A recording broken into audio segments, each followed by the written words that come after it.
Welcome back everybody to the 22nd episode of Quickfire Crypto, where we keep you informed on a bi-daily basis. If you're interested in keeping up to date on all things crypto, then subscribe to the channel. We put out a new video every 12 hours. So today's story is from the Financial Times, and it's titled The Big Read, and it's all about North Korea. How North Korea became a mastermind of crypto cybercrime, mainly theft. Cryptocurrency theft has become one of the regime's main sources of revenue and underlines the lack of regulation of digital assets. So let's jump straight in. Created by a Vietnamese gaming studio, Axie Infinity offers players the chance to breed, trade and fight Pokemon-like cartoon monsters to earn cryptocurrencies, including the game's own Smooth Love Potion digital token. At one stage it had more than 1 million active players. So for anyone that doesn't know, Axie Infinity is a game that it's what would you call it, sort of play to earn. So you play the game, you earn real rewards. And that's to say that you earn tokens in the game, and these tokens are tradable and have value on the open market, which you can of course sell and then pay yourself. But earlier this year, the network of blockchains that underpin the game's virtual world was raided by a North Korean hacking syndicate, which made off with roughly $620 million in the Ether cryptocurrency.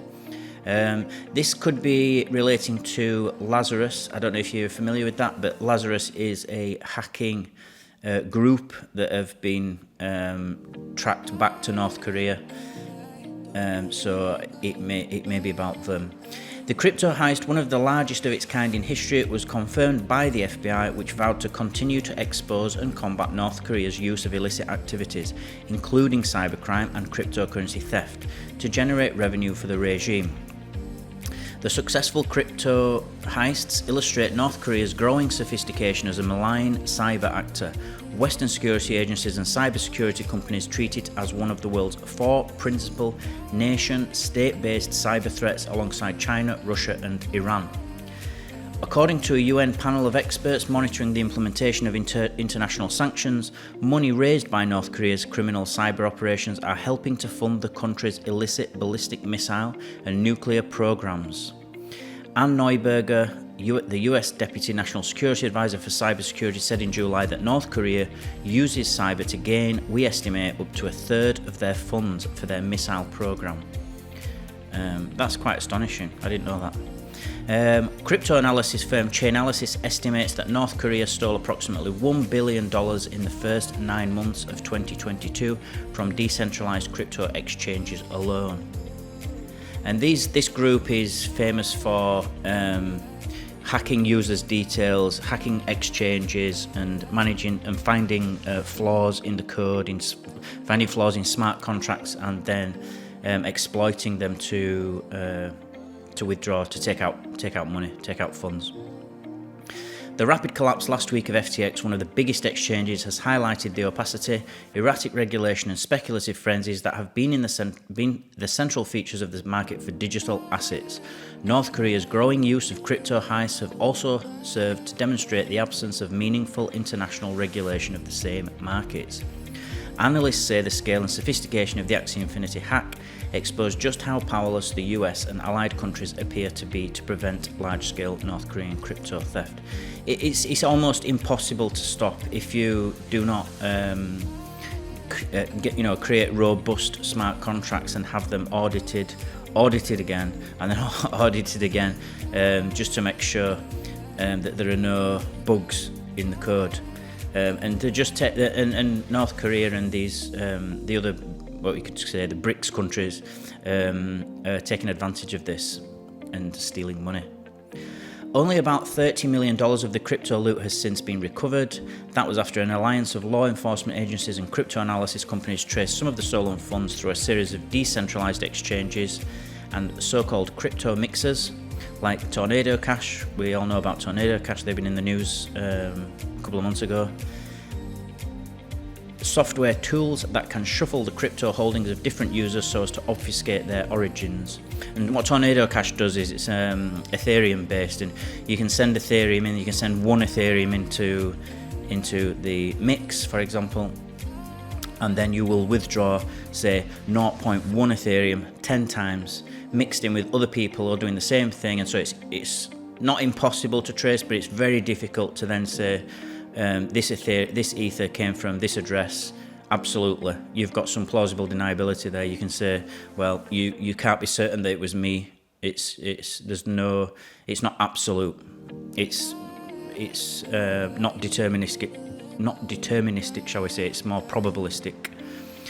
In one of the few law enforcement actions since the theft, in August, the US sanctioned the Tornado Cash mixer, which is what we were just talking about, which the US Treasury said had been used by the hackers to launder more than $450 million of their Ethereum haul. And it's important to note that this was the first time that Tornado Cash is really just a website with decentralized code that the US sanctioned and decided that if you'd ever sent Ethereum into there, your Ethereum address would be blacklisted, and so the ether that you had then would be tainted. And if you dared to send that to an exchange which was based in the US, that ether might then be confiscated and seized, and you could possibly face criminal charges. That's not happened yet, but it could do in the future. So instead of going after an individual or a group as such, the US essentially criminalized code, which is first. The US has since designated the crypto mixer, alleging the tool was used to support North Korean hackers who were in turn supporting the country's weapons of mass destruction program.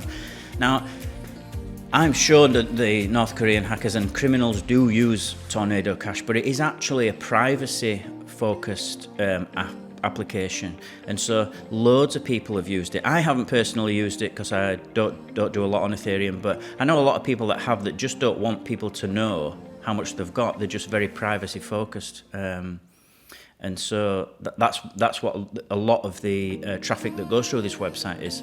So you really, when they criminalize it, it has a blanket effect and basically makes everybody look like a criminal.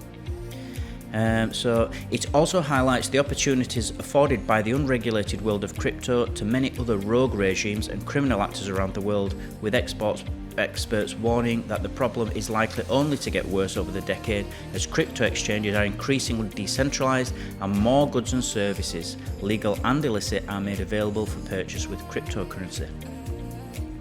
We are not anywhere near where we need to be when it comes to regulating the cryptocurrency industry, says Alison Owen, a research analyst at RUSI's Centre for Financial Crime and Security Studies. Countries are taking steps in the right direction, but North Korea will continue finding creative ways to evade sanctions. But all criminals will. All criminals are always ahead of the curve. As mentioned in one of my most recent videos, they are almost always the first adopters of new technology, because it's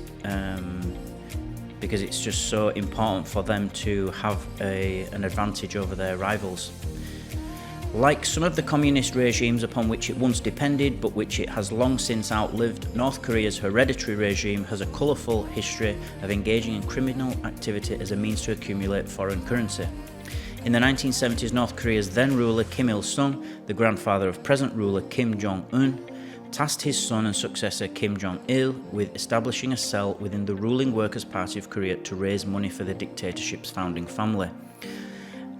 Called Office 39, which I didn't know, it was one of several entities created by the regime to bring in billions of dollars a year from schemes ranging from producing and distributing counterfeit cigarettes and US dollar bills to selling illegal drugs, minerals, arms, and even rare animal species. North Korean officials, diplomats, spies, and assorted operatives were all mobilized in support of this illicit shadow economy, which continues to operate through a complex network of shell companies, financial institutions, foreign brokers, and organized crime groups that facilitate the country's proliferation and sanctions evasion efforts.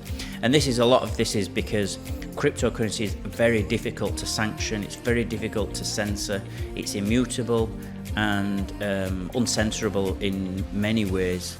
And so it's really hard for the Western governments and the Western countries to police this. And the North Koreans know it, the Russians know it, and so they engage in this activity because there's very little recourse. Pyongyang has also spent recent decades building up its formidable cyber capabilities, a project that dates back to the 1980s and early 1990s when the Kim regime sought to develop what was then a nascent nuclear weapons program. Regime defectors have described how Kim Jong-il saw the value of networked computers as an efficient means to direct regime officials while remaining in seclusion. He also saw them as a platform to underpin the country's nuclear and conventional weapons development. And there he is.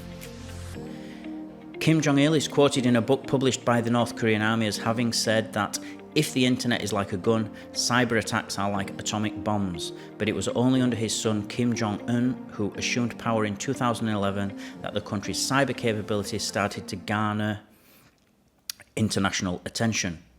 While less than 1% of the North Korean population is estimated to have restricted and closely monitored access to the internet, potential members of the country's army of approximately 7,000 hackers are identified while still at school. They are then trained and groomed at elite government institutions, with some also receiving training and additional experience in China and other foreign countries. So there you have it.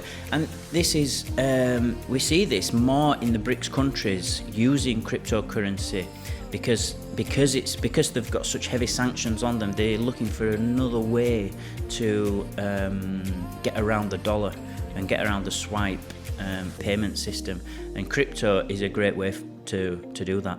And I think as crypto grows, we're going to see more and more countries using it. Not just the BRICS countries, but Western countries as well using it. And it's just going to feed into this whole globalization that's going on.